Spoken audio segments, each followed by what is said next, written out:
हो देवघर नगरी। सावन के पहला सोमारी चल हो देवघर नगरी। कांधे कांवर हाथ में गंगा जल बोल हर हर बम नगरी।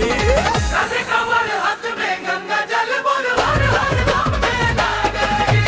सावन के पहला सोमारी चल हो देवघर नगरी। सावन के पहला सोमारी चल हो देवघर नगरी।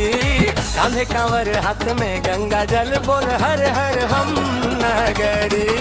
कांधे कांवर हाथ में गंगा जल बोल हर हर हम नगरी।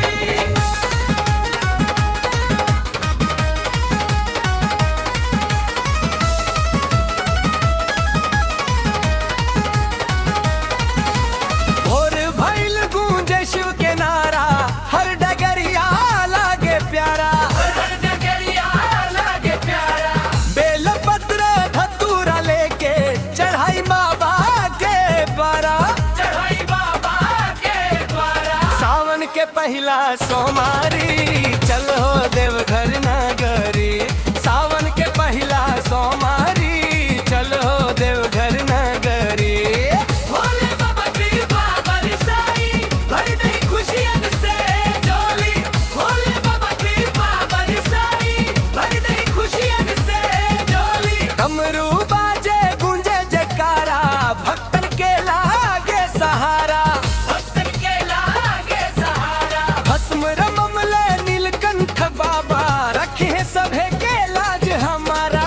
रखे सभे के लाज हमारा। मन के मुराद आज पूरा होई भोलेनाथ के जय जयकारी। मन के मुराद आज पूरा होई भोलेनाथ के जय जयकारी। कांधे कांवर हाथ में गंगा जल बोल हर हर हर बम नगरी।